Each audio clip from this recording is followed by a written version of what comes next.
Well, my first poem is a sonnet called Prim Dell. Behind the sunken garden is a nook, secluded sylvan refuge from one's cares. Prim Dell it's called, and through it runs a brook. This scene has hatched some lasting love affairs.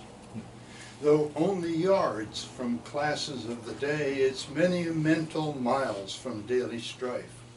A place to read, to paint, to dream, to pray, and thus to fill the void of college life. The humpbacked wooden bridge across the stream provides most picturesque a promenade, where lovers stroll and share a common dream, a magic path where great and small have trod.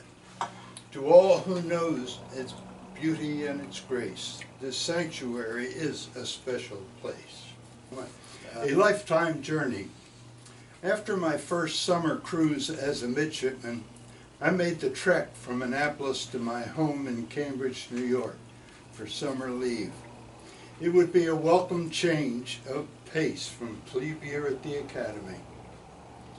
My dad met my train in Albany. The 50-mile drive gave us a good opportunity to catch up on what the last year had been like for both of us. Dad had mentioned subtly that Mom had a bit of a surprise for me.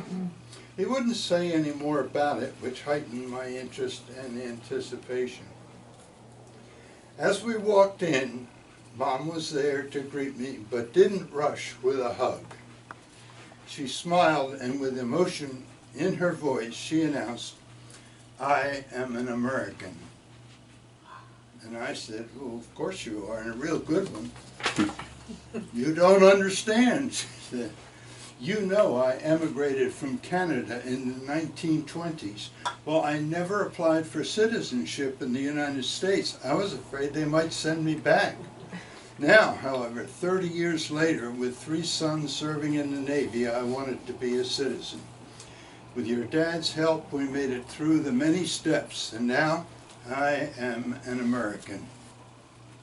I gave her a hug and congratulated her. She was beaming. I said, you were a pretty good mom, you know, for being an immigrant."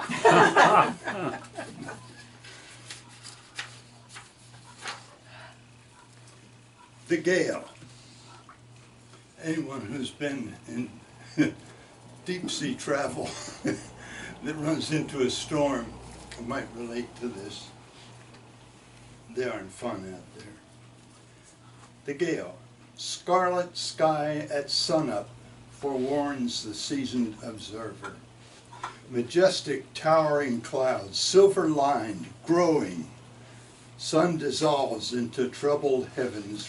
Rain starts downward, then sideways, bullied by lashing random gusts. A battle rages here.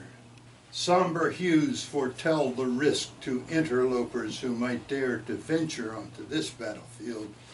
A private fight, superior strength of the sky challenging the sovereign supremacy of the sea.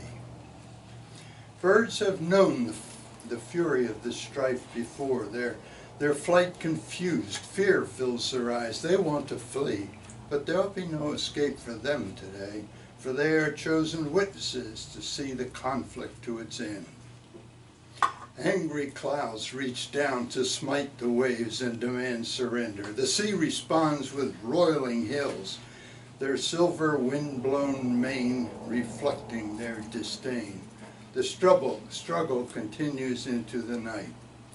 Darkness makes the war grow more intense. Both sides put on inexhaustible power on display. Massive sea swells heave ever upward. The sky replies with brilliant streaks and roaring, rumbling blasts. Thunderbolts intimidate all, except the sea. The next day dawns. Some drifting clouds, still dripping night, blow by, exposing a sparkling sun-filled sky. The sea, a peaceful pool. How did the conflict end?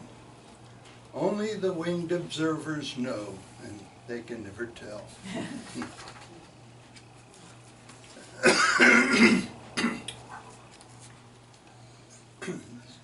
important for reading to have a love sonnet, right? Mm-hmm.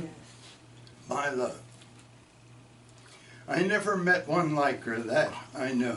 Her pure commitment, excuse me, her pure commitment makes me strong.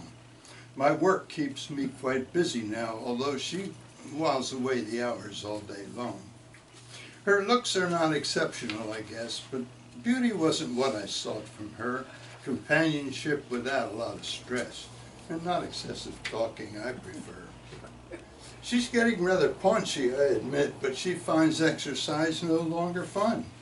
At dinner time, I hardly get to sit before I know that she's completely done. But looks and manners never will prevail. I know I'm loved the way she wags her tail.